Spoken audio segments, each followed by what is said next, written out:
सिद्धियां जो प्राप्त होती हैं, ये समाधि की ये कहना है जब ये 6 प्रकार की सिद्धियां प्राप्त होती है तब इनको जो है त्याग देना चाहिए, क्योंकि ये साधन में जो है चंचलता उत्पन्न करती हैं। इससे चित्त चंचल हो जाता है अगर इन सिद्धियों में कोई ध्यान लगाता है। ये समाधि में एक तरह से गुरुजी बांधक तत्व है। अच्छा, कहाँ लिखा है कि ये बाधक है? सूत्र सूत्र कह रहा है कि बाधक है। हाँ सर, ते विघ्न है सर समाधि में उपसर्गा। उपसर्गा, सुंदर। उपसर्गा किसके लिए उपसर्ग है? समाधि के लिए। समाधि के लिए। क्यों क्यों उपसर्ग है समाधि के लिए? गुरुजी ईश्वर से जो मिलने का रास्ता है ये रुकावट करती है, जाने नहीं देती आगे। ये भौतिकतावादी इन्हीं में है। फंस जाए योगी, इसमें फंस जाता है। ये भौतिकतावादी हो जाती हैं।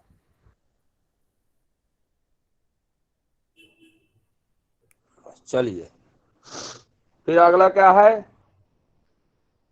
37 हो गए, 38, सूत्र संख्या 38। तो बंध कारण शैथिल्यात् प्रचार संवेदनाचा चित्तस्य पर शरीर वेशः। बंध कारण शैथिल्यात् प्रचार संवेदनाचा चित्तस्य पर शरीरावेशः। बालिका वर्ग। बंधु कारण शैथिल्यात् प्रचार संवेदनाच्च चित्तस्य पर शरीर वेशः।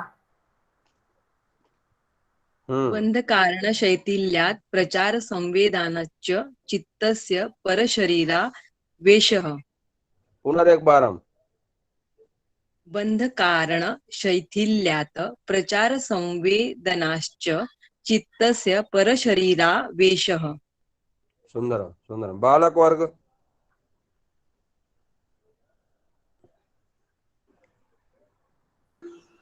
बंध कारण शैथिल्यात् प्रचार संवेदनाच्च चित्तस्य पर शरीर वेशः।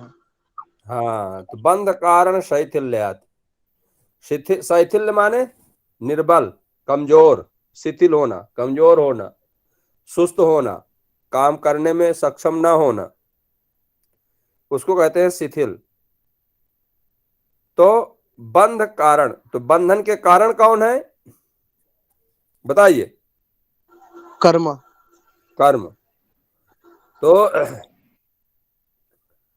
अब वो कर्म जो बंधन के कारण है, तो कह रहे हैं उन कर्मों को शिथिल कर देने से। बंधन के कारण कौन है? कर्म। तो कर्मों को शिथिल कर देने से। और प्रचार संवेदनाचा, प्रचार संवेदनाचा मतलब मन के आने जाने के मार्ग को जान लेना। संवेदनात् मन, प्रचार है माने आवागमन का रास्ता। तो मन के, क्योंकि मन ही आता जाता है कहीं, मन हमारा कहीं चला गया, मन हमारा कहीं चला गया, मन की गति बड़ी तीव्र है। तो कह रहे हैं कि मन के आने जाने के रास्ता को जान लेने से चित्तस्य, चित्त का जो है पर शरीर आवेशः, दूसरे के शरीर में प्रवेश हो जाना ये संभव हो जाता है। तो कह रहा है कि अशुभ कर्म और सकाम शुभ कर्म क्या होता है कि जब तक आप कर्म नहीं करेंगे तब तक आपको ईश्वर का ज्ञान भी नहीं होगा। आप भाई कर्म तो बंधन के कारण है, लेकिन आप कर्म के माध्यम से ही आप ईश्वर को प्राप्त कर्म, स्वाध्याय हो चाहे वो, तो अशुभ कर्म को, आवाज नहीं आ रही? नहीं आ रही है। अब आ रही है जी। ये बड़ी समस्या है, कल से बड़ा रुकने लगा। तो ये कह रहे हैं कि जो तुम्हारे अशुभ कर्म है, पाप कर्म, उनको तो रोक ही देना है, उनको तो शिथिल ही कर देना है। लेकिन जो शुभ कर्म है, तो शुभ कर्म को क्या करना है कि उनको निष्काम भाव से करना है। अगर सकाम भाव वाला कर्म है, शुभ कर्म अगर सकाम भाव से है तो उसको भी शिथिल कर देना है।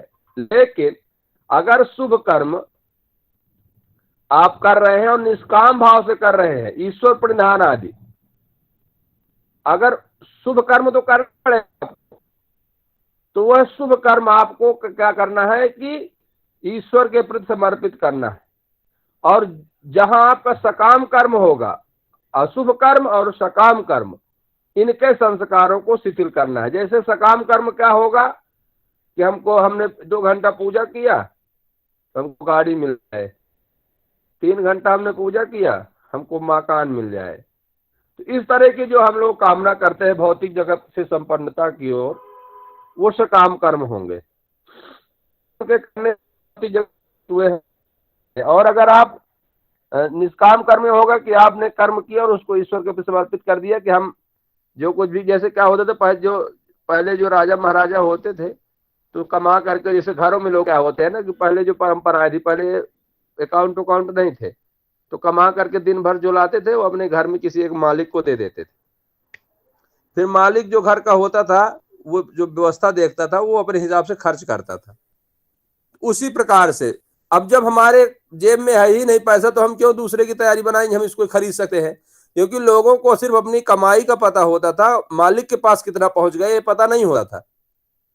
जबकि मालिक को जमा करने वाले 50, उस घर में 10 लोग होते थे, लेकिन देने वाले को पता होता था कि मैंने आज मालिक को इतना रुपए दिया है, और आपस में वो नहीं बताते थे कि हमने इतना इतना दिया है। तो इस प्रकार से मालिक के पास जो घर का जो गार्जियन होता था उसके पास ढेर सारा धन पहुंच जाता था, तो वो कोई बहुत बड़ा कोई समस्या कोई कार्य करते थे उसके लिए वो पैसा लगा करके काम सरलता से कर लेता था। इसी प्रकार से हमारा जो मालिक कौन है, ईश्वर। तो हमारा ईश्वर कैसे ताकतवर होता है? शुभ कर्मों से, तपस्या करने से, यज्ञ इत्यादि करने से, उपासना करने से, धर्म के मार्ग पर चलने से उसको ताकत प्राप्त होती है। तो हम जो है धर्म के मार्ग में प्रवृत्त होकर के और निष्काम, जब हम हमने जो पैसा कमाया उसको अगर हमने अपने जेब में नहीं रखा, ईश्वर अपने मालिक को दे दिए, तो वो निष्काम कर्म होगा कि हमारा सिर्फ काम है कमाना, हम कमा करके आपको दे देते हैं, आप उसको कहाँ खर्च करना है आप जानिए। तो इसी प्रकार से हम अपने जो सकाम शुभ कर्म जो कर रहे हैं उसको हमें ईश्वर को समर्पित कर देना चाहिए। ईश्वर प्रधानानि हुआ, जैसे तपः स्वाध्याय ईश्वर प्रधानानि क्रिया योगा,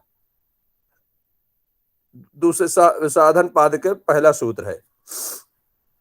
तो उसी में कहा गया है कि आप जो है, तो अगर आपके सकाम कर्म और अशुभ कर्म है तो आप जो है उनके संस्कारों को शिथिल कर दीजिए।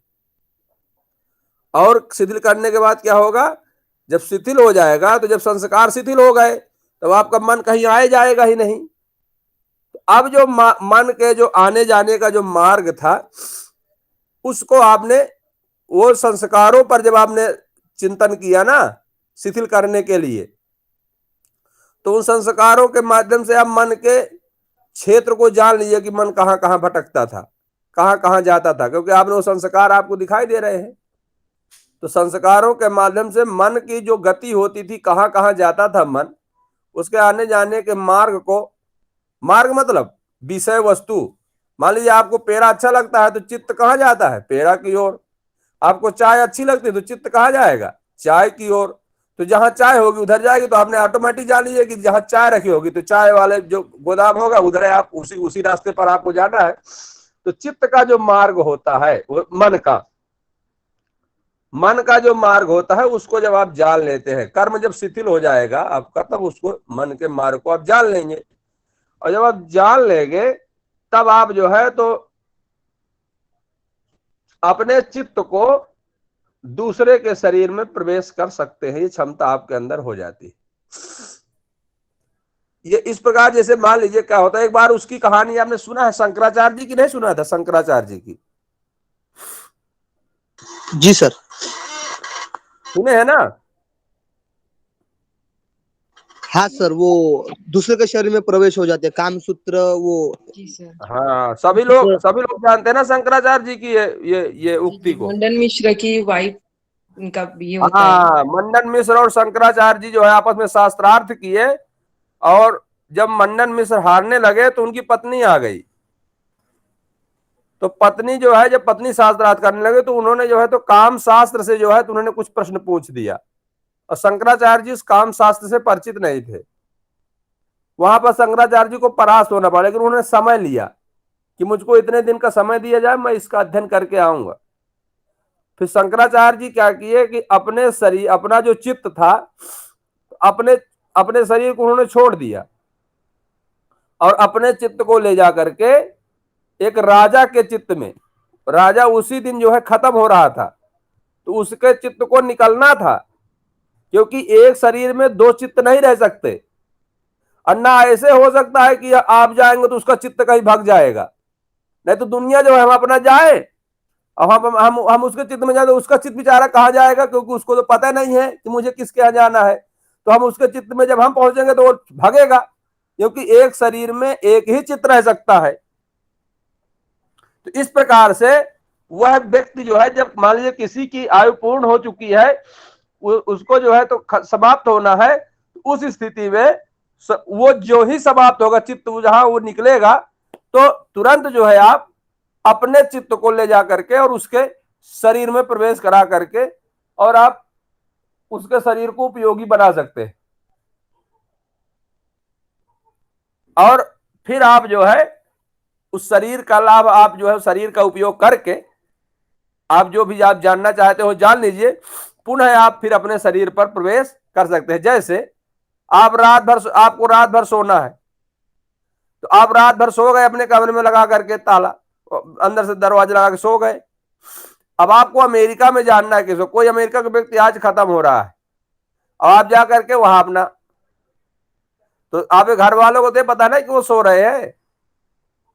अब आप जो है तो 12 घंटा अमेरिका में उसके शरीर में प्रवेश करके और अपना अमेरिका का आनंद ले रहे हैं, और जब फिर आपको सुबह टाइम हुआ तो अपना फिर आकर के अपना काम धाम फिर चालू कर दिए। ठीक है ना?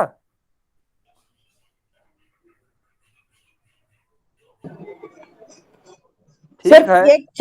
कुछ क्षण की बात है क्या, दिनों की बात है? हाँ, कुछ क्षणों के लिए हो सकता है, अनवरत नहीं हो सकता है। वही वही वो साधन हाँ, किए हाँ। थे इसलिए उनका एक्सेस हुआ, भाई देखो, यशस्वी हुआ। आप मृत व्यक्ति को जीवित नहीं कर सकते, ये प्रकृति अपने अपना अधिकार सबको नहीं देती। हाँ प्रकृति का देखो, ऐश्वर्य का मतलब ये नहीं होता है कि आपको ऐश्वर्य मिल गया तो आप प्रकृति के सिस्टम को बदल देंगे। आपकी भी एक लिमिट है, बराबर। ऐश्वर्यों की भी एक एक एक क्षमता है कि कहां तक ऐश्वर्य आपके काम करेंगे, और फिर आप ऐश्वर्य भोग करके, क्योंकि ऐश्वर्य तो एक अंश है ना, तो वो जो सत्ता होगी परमात्मा ही चलाएगा।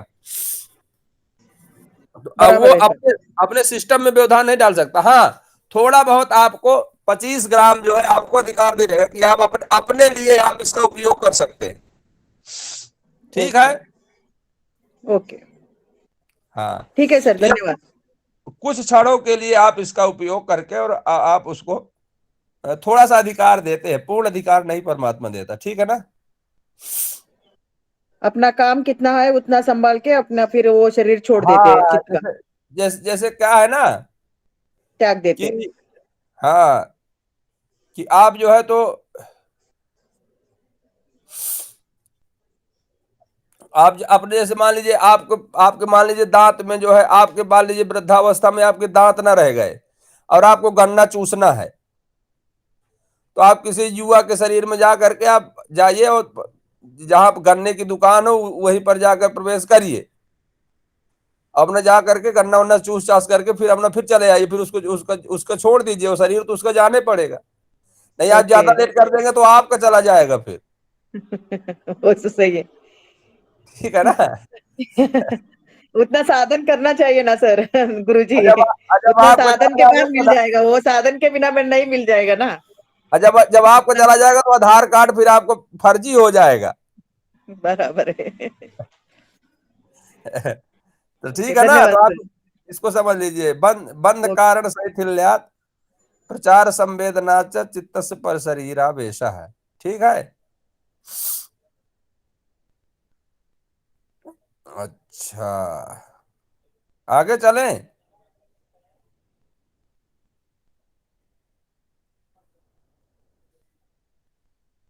आगे बढ़े ना भाई, बोला नहीं करते हो ये कभी ओके कभी सर, इतना ओके। जी सर जी। इतना कभी कभी दुष्ट हो तीसरा। जाते हो। चलिए, सूत्र संख्या। आप उदाहरण बोले तो उसमें ही गर्क हो गए अपना सब, अच्छा, उसी चिंता में चले गए अपन, इसलिए सूत्र संख्या कोई नहीं सूत्र बोल रहे हैं संख्या सर। एकोनचत्वारिंशत्। एक नहीं है 40 में, एकोनचत्वारिंशत् मतलब 39, 39। उदान जया जलपंक कंटकादिश्वसंग उत्क्रांतिश्च।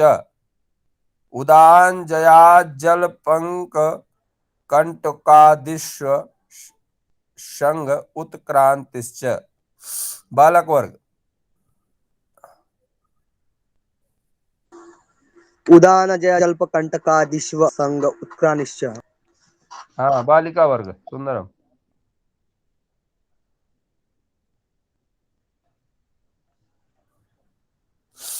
बालिका वर्ग।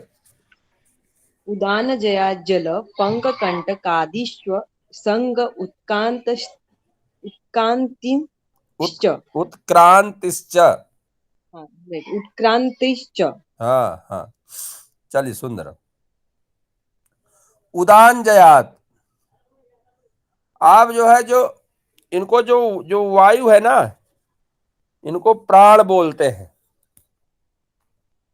जो शरीर में जो आवागमन करती है प्राण वायु, तो इनको जो है तो इनको वायु बोलते हैं। तो इन वायुओं के अलग अलग नाम है। जैसा काम है उसी काम के अनुसार इनका इनका नाम भी है। तो कौन सी वायु की चर्चा कर रहे हैं? उदान उदान जयात, वायु। उदान उदान प्राण। तो उदान प्राण को जब आप जीत लेते हैं तो क्या होगा?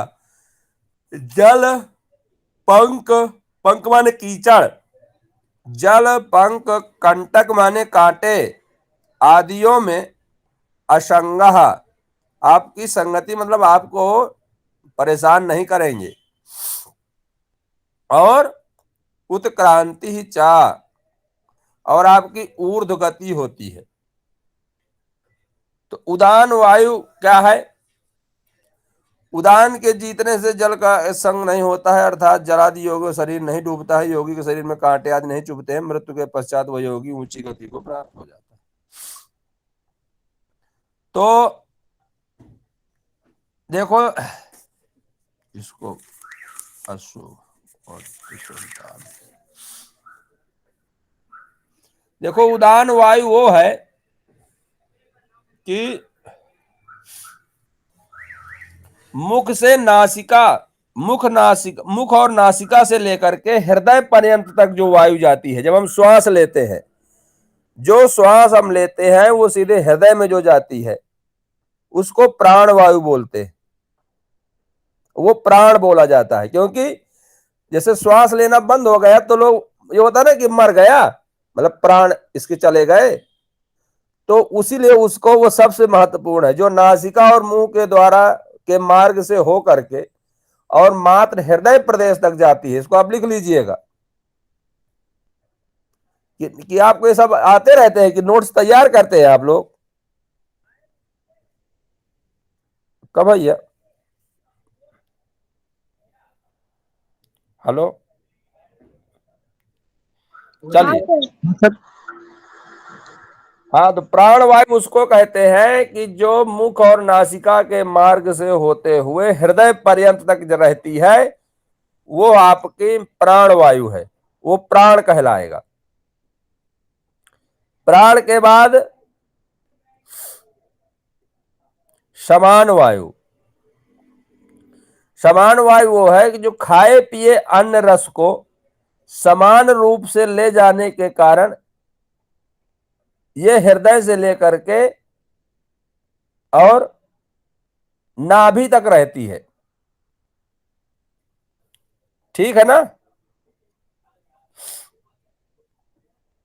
यह जो है वो जो वायु जो अंदर जो हमारे हृदय में जाती है, तो वो जो हृदय में जाने वाली है वो तो हृदय तक तो हमारे रसपान को जो है तो लेके चली जाएगी, क्योंकि हृदय तक तो उसको जाने जाना है, तो उसमें अपना उसको भी वो अपना काम कर लेगी।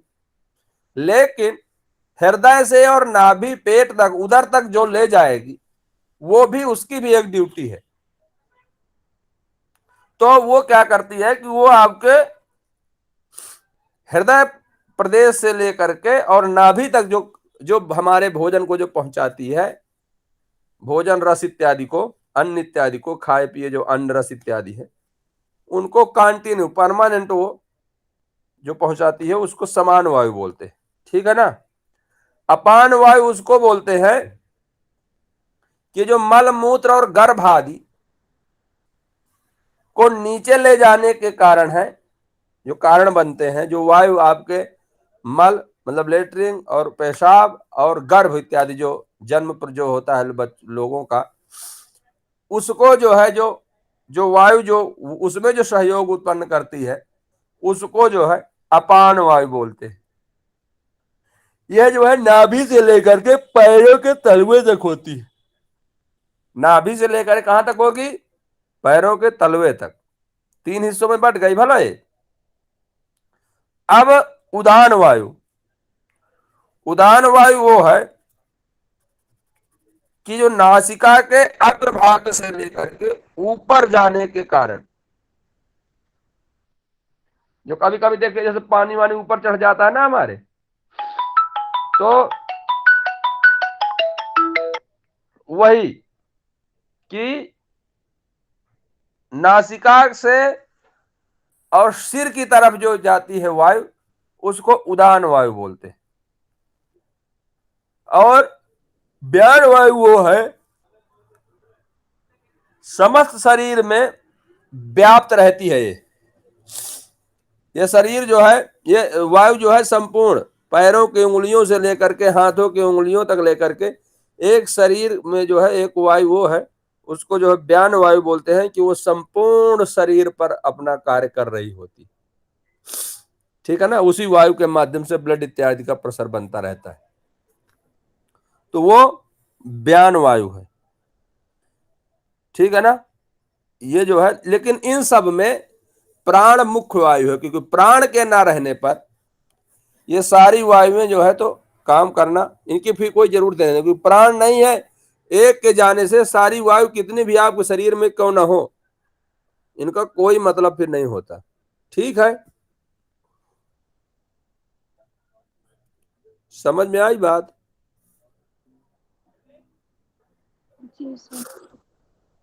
बताया जाए भैया।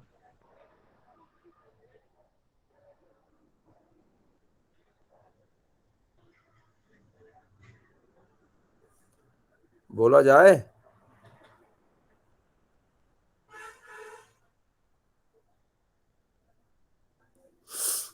जी सर। अच्छा, कह रहे हैं कि ये जो बाह्यकरण नेत्र आदि जो इंद्रियां है ना, और अंतःकरण बुद्धि अहंकार और मन जो ये है, और तो ये जो कारण है, कितने कारण है? एक तो बाह्य कारण कौन कौन है? बाह्य कारण है नेत्रादि जो इंद्रियां है, और अंतःकरण कौन है? बुद्धि अहंकार और मन, ये अंतःकरण है। बाह्य कारण नेत्रादि जो इंद्रियां हैं ये बाह्य करण। तो ये जो दोनों प्रकार के जो करण है और प्राण ये मिल करके काम करते हैं, बस इतने बचे ही, ये मिलकर काम करते हैं, वही जीवन है। अगर ये दोनों अपना काम करना बंद कर दें तो जीवन बेकार है। इन संपूर्ण करणों का ठीक से काम करना और प्राण वायु का काम करना, यह जो है तो यही जीवन कहलाता है।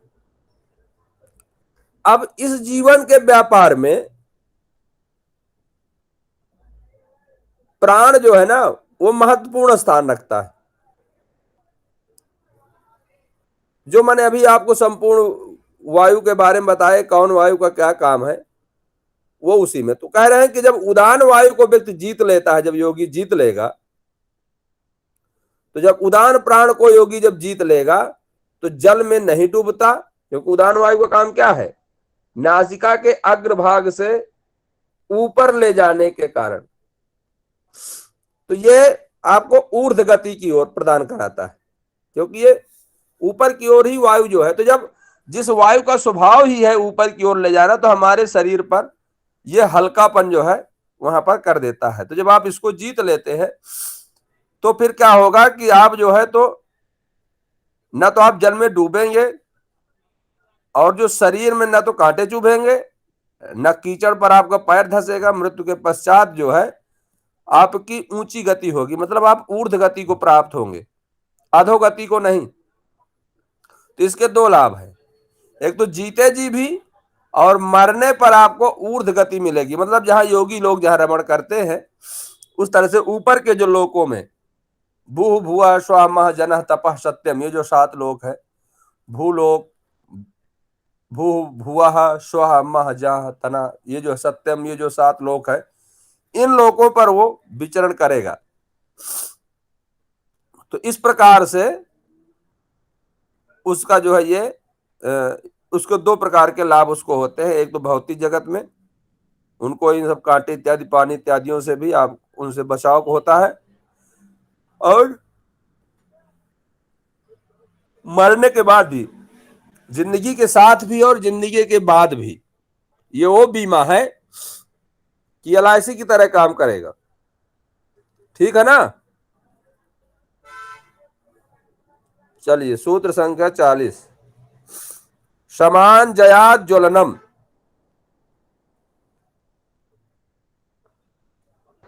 गुरुजी एक बार वायु के नाम रिपीट कर देंगे? हाँ? वायु का नाम, जैसे प्राण वायु, समान, उदान, व्यान, इतना ही तो बताया था, इससे अलग भी कोई बताया था? नहीं, 5 वायु होती है। प्राण, समान, उदान, व्यान, अपान, एक अपान, अपान भी एक होती। प्राण होती है नासिका से हृदय तक, समान होती है हृदय से नाभि तक, अपान नाभि से पैरों के तलवे तक, उदान होती है आपके नासिका से सिर तक ऊपर की ओर, व्यान होती है संपूर्ण शरीर पर विचरण करने वाली। ओके, ठीक है जी गुरुजी। सर मुझे तो इस प्रश्न प्रकार पूछना है। से आप जो है गुरुजी, जी, हम सांस जब लेते हैं तो हमारी जो सांस अंदर जाती है उसे ही प्राणवायु कहा जाता है ना? हाँ भाई, वो सीधे आप जो आप श्वास लेते हैं, तो आप वैज्ञानिक दृष्टि से अगर देखें, जैसे हमको ज्यादा मतलब विज्ञान के बारे में तो पता होता नहीं है, लेकिन थोड़ा बहुत तो कभी कभी पढ़ लेते हैं गलती से। तो क्या कहते हैं कि जब हम लेते हैं ना, तो ये सीधे श्वास हमारे हार्ट पर जाती है, ऐसे है ना? गलत तो नहीं बोल रहा हूं? फिर लंग्स में जाती है।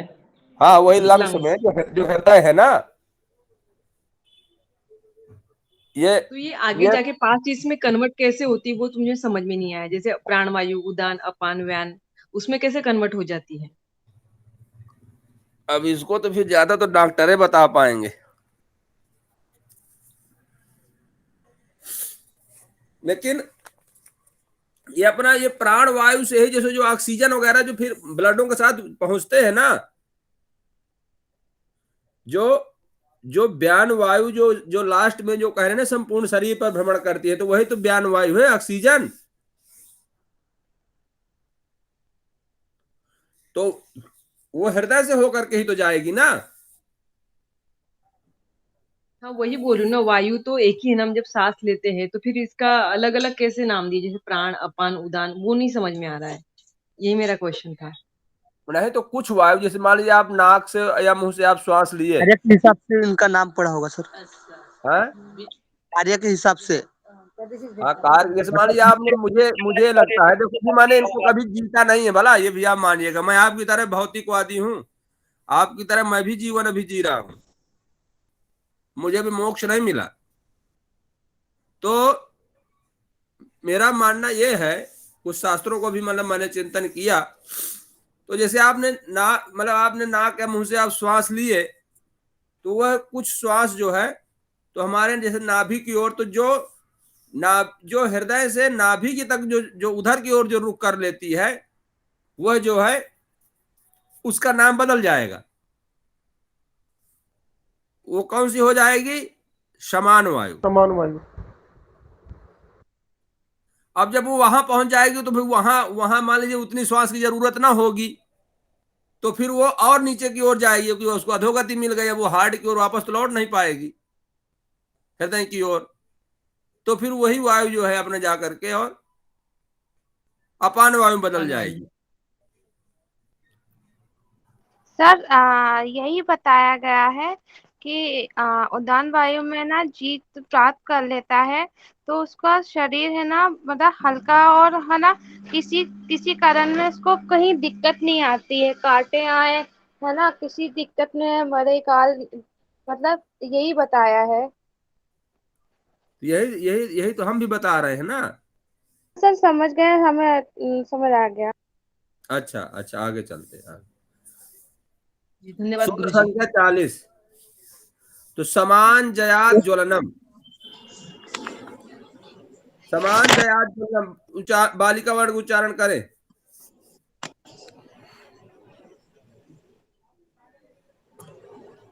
समान जया ज्वलनम। सुंदरम। बालक वर्ग। समान जया ज्वलनम। अच्छा, तो यह समान जयात ज्वलनम, सुंदरम कह रहे हैं कि जब समान प्राण को जब आप जीतते हैं ना, समान वायु, जब समान वायु को आप जीतेंगे तो आपको क्या हो जाएगा? ज्वलनम माने होता है दीप्तिमान हो जाएंगे आप। आपके आभा मंडल में देदीप्यमान प्रकाश हो जाएगा, तेज और ऊर्जा उत्पन्न हो जाएगी, आपका चेहरा जो है चमकने लगेगा। तो वही, क्योंकि जब जो समान वायु है, जब आप इस पर कंट्रोल कर लेंगे तो आपका अच्छे से आपका भोजन पचेगा।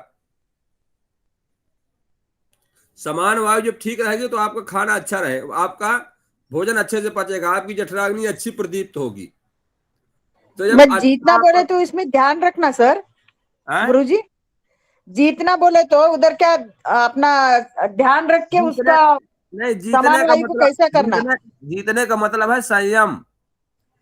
संयम करना, हाँ ध्यान ध्यान धारणा समाधि का उधर पूरा हाँ अपने को हाँ, ध्यान अगर लगाना है। कहीं कहीं कहीं जीतने की चर्चा है जयात, तो मतलब संयम। ओके संयम मतलब होता है उन पर अपना अधिकार करना, और अधिकार करना मतलब जीत लेना। ठीक है ना? Okay sir. हाँ, तो कह रहे हैं जब आप समान वायु को पर आप संयम कर लेंगे, उनको जब जीत लेंगे आप, तो आपका जो पाचन तंत्र है ना, वो आपको बहुत अच्छा हो जाएगा। और जब ओके वो बहुत अच्छा हो जाएगा तो उसका प्रभाव आपके शरीर पर पड़ेगा नहीं पड़ेगा? पाचन तंत्र का, पाचन तंत्र के कारण ही तो लोग बीमार होते हैं। तो वही कह रहे हैं कि आपको एक विशेष प्रकार की दीप्ति, मतलब आपका एक देदीप्यमान आभा आपके शरीर पर उत्पन्न हो जाएगी, जो सामान्य लोगों से आपका विशेष रहेगा। ठीक है?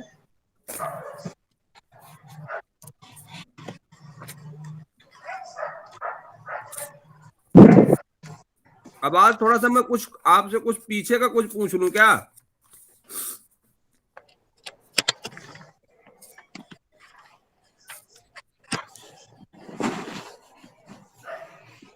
पूछा जाए?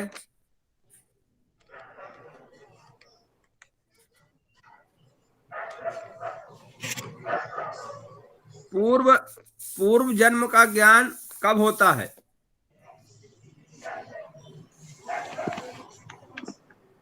संस्कार साक्षात्कार होने से। हाँ सुंदरम।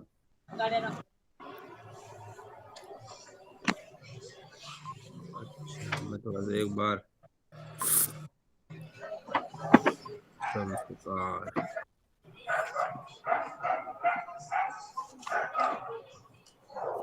अच्छा,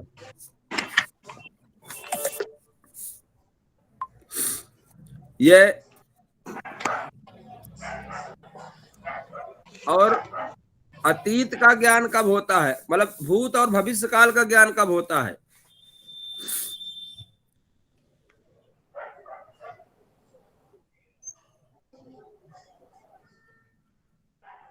बताइए। भूतकाल और भविष्य काल का ज्ञान कब होगा?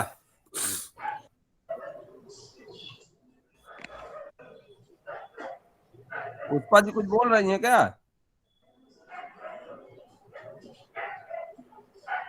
आवाज नहीं आ रही।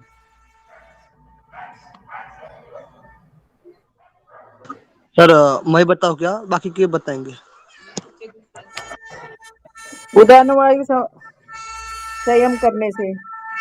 है सर जो परिणाम अवस्था त्रय है से। परिणाम सर, परिणाम परिणाम में त्रय संयम। त्रय से। ये चलो, ये ऋतु ऋतु तोड़ी बताएंगे, ऋतु तोड़ी। सर परिणाम में संयम करने से भूत और भविष्य का ज्ञान हो जाता है। हाँ सुंदरम, परिणामत्रय संयमता, तीनों परिणाम, परिणामत्रय संयमताद अतीत अतीतानागत ज्ञानम। सुंदरम सुंदरम।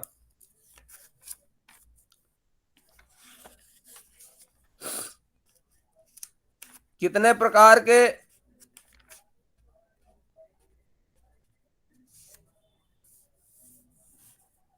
परिणाम, कितने प्रकार के होते हैं? 3 प्रकार के सर। अच्छा, अब थोड़ी जी रुकिए, आप रुकिए। अन्य कोई तैयार हो बताने के लिए? सर धर्म परिणाम, लक्षण परिणाम और अवस्था परिणाम। क्या ध्यान परिणाम? अवस्था। तीनों को गिनाओ, तीनों को। धर्म परिणाम, लक्षण परिणाम और अवस्था परिणाम। हाँ, तो ये किन में देखे जाते हैं?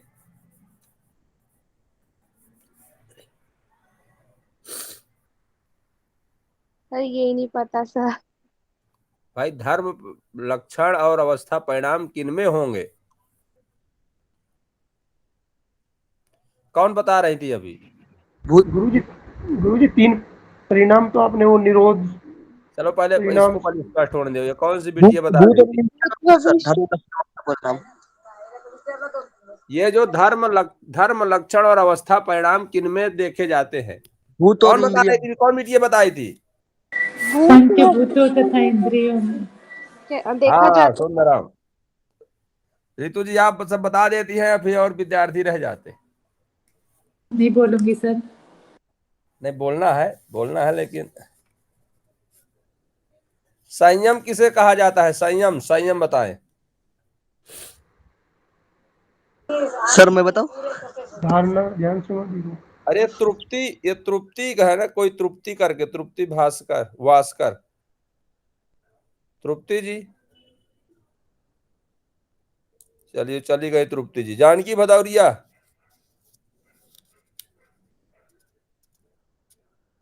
जानकी जी।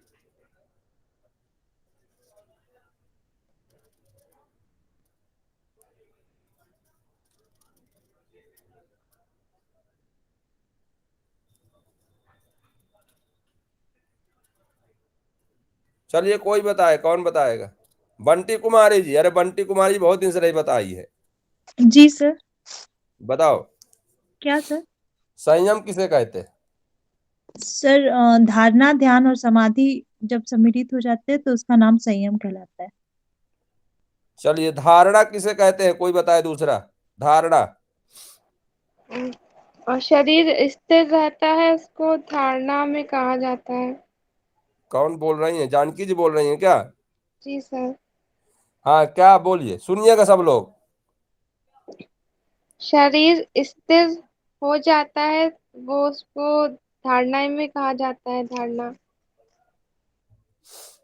शरीर स्थिर हो जाता है? जी सर, मतलब कंट्रोल में आ जाता है, संतुलित। सर सही बोल रही हो या गलत? अरे बोल तो तुम सही रही हो, लेकिन देखो कोई दूसरा विद्यार्थी भी और कोई सही बोलेगा। चलो कोई दूसरा विद्यार्थी बोले और सही बोले इसी तरह से जिस प्रकार से ये बोली है। सर देशबंध चित्तस्य धारणा, हाँ, किसी स्पष्ट करे, वस्तु, स्पष्ट करे। जब हम यम नियम आसन प्राणायाम प्रत्याहार का अभ्यास कर लेते हैं तो हमारी इंद्रिया कंट्रोल में आ जाती है। ठीक है सर, तो कोई भी बाह्य वस्तु, जैसे देश में कोई भी बाह्य वस्तु हो, नहीं तो आंतरिक वस्तु हो, मतलब इष्ट देवता वगैरह, उस एक ध्येय के विषय में हम धारणा करते हैं सर, मतलब धारणा लगाते हैं, पूरा मन उसमें लगाते हैं एक वस्तु पे। मन सुंदर। एक और स्थान कोई? पर रुक जाता हाँ ठीक है, ये पुंडलिक जी ठीक है, आगे बताइए और कौन स्पष्ट करेगा इसको। है। गुरुजी जो मन है वो एक स्थान पर रुक जाता है धारणा में, अच्छा देश विशेष में। अच्छा।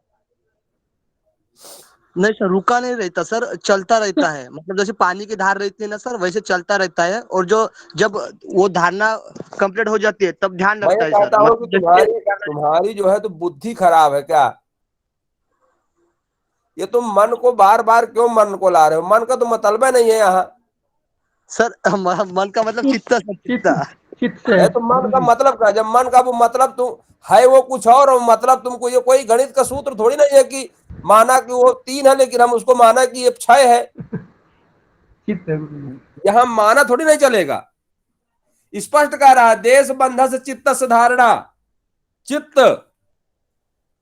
अब जा बार बार आप मन मन कर रहे हैं, सूत्र भी नाम दे रहा है, सूत्र संकेत भी कर रहा है कि चित्तस्य धारणा, कहा देश हाँ बंधस्य। हाँ सर, कई कई कई सर, कई कई ग्रंथ में चित्त को मन भी कहा है, तो इसलिए ज्यादा तो मन ही आता अरे है, इसलिए मन बोला सर वो तो मैंने। कहा है तो वो ठीक से नहीं पढ़ा, फिर जबरदस्ती कैसे कोई मन को कैसे चित्त कह देगा? गुरुजी कहाँ है मन को? मन मन चित्त चित्त मन एक ही बात है, कहा है ये सर, भी कहीं पढ़ा है। बहुत बहुत सारे ग्रंथ में पढ़ा है सर, मतलब तो मन ही आ जाता है सर, इसलिए मन बोला सर मैंने। ना ना, मन को नहीं, मन को ना मानिए। मैं जो पढ़ा रहा हूं तो फिर मुझे मान करके चलिए।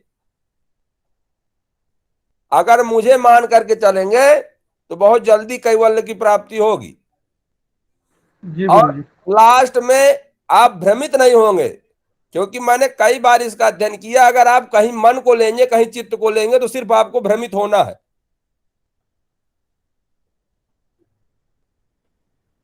अगर आप चित्त को कहीं मन मानेंगे कहीं बुद्धि मानेंगे तो आप चित्त से क्या, आप चित्त से क्या समझते हैं? बताइए, कौन विद्यार्थी क्या बताएगा? चित्त मन माने क्या? मन बुद्धि अहंकार, इसमें 3 चीजें आती हैं। अच्छा, मन बुद्धि और अहंकार। इन तीनों का, ये तीनों एक है, जबकि इनका जो जो जन्म है ना, तो ये एक दूसरे के ये मतलब विकार है। किसी का कोई कारण है तो उसे किसी कोई कार्य है। 25 तत्वों को तो मानेंगे नहीं मानेंगे सांख्य योग के?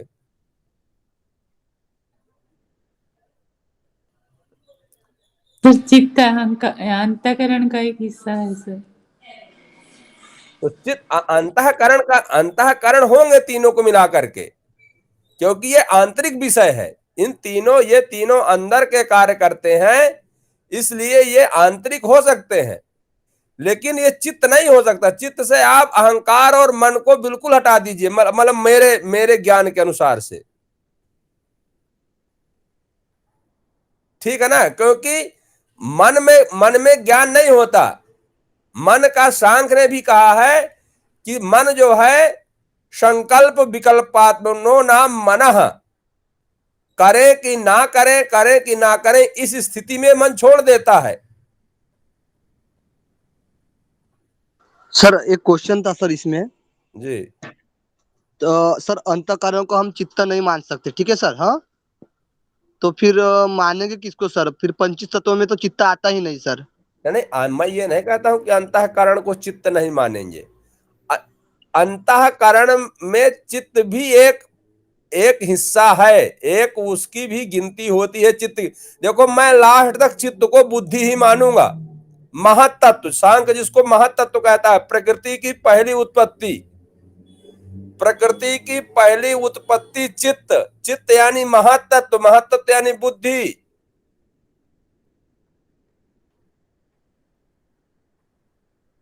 ठीक है ना। मैंने कई सारे ग्रंथों को पढ़ा जो स्पष्ट रूप से चित्त माने बुद्धि, ठीक है ना। गुरुजी फिर चित्त में मन और अहंकार नहीं आएंगे, केवल चित्त रहेगा। चित्त में केवल बुद्धि आएगी।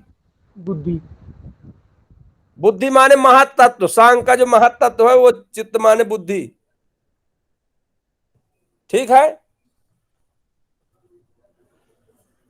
क्योंकि चित्त ही ठहर सकता है, मन नहीं ठहर सकता। अब मन ना तो निर्णय ले सकता है। अंतःकरण तीन पदार्थों से मिलकर बनेगा, मन, अहंकार और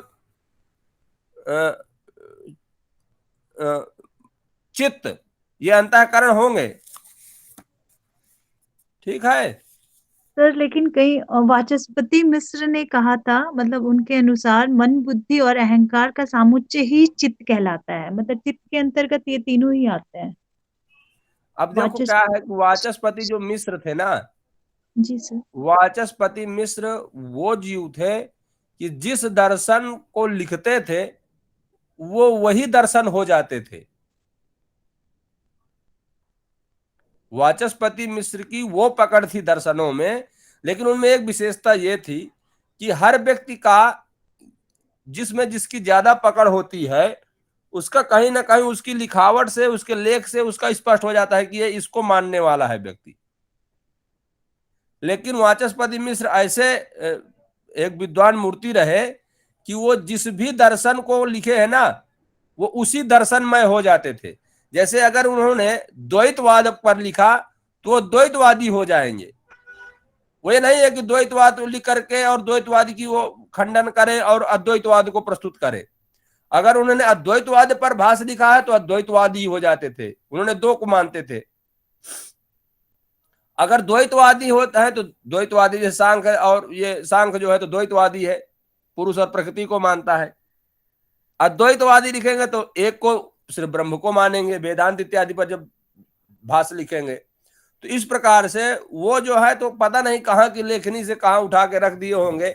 अब वो जो लिखे फिर उसकी जो व्याख्या जिन्होंने किया, भाई हिंदी पढ़े होंगे ना आप? हाँ जी सर। जी। तो वो वाचस्पति मिश्र तो संस्कृत में लिखे हैं और संस्कृत का जो हिंदी रूपांतरण किया है वो अपना आपको समझा रहा है कि भैया इस तरह है। तो यहां पर आप योग दर्शन पढ़ रहे हैं तो योग में चित्त को आप बुद्धि मानिए, ठीक है। जी सर। हठ प्रदीपिका में सर मन कहा गया है। हठ प्रदीपिका में हर जगह मन और चित्त, मन को चित्त कहा गया। हाँ तो वहां कहा होगा योग दर्शन में लास्ट तक समझने के लिए आपको आप चित्त को जो है तो बुद्धि समझिए, ठीक है।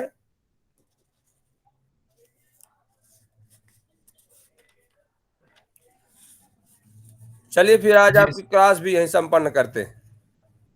सर्वेभ्यो नमो नमः। धन्यवाद गुरुजी। गुरुजी हरिओम। हरिओम। हरिओम। हरिओम।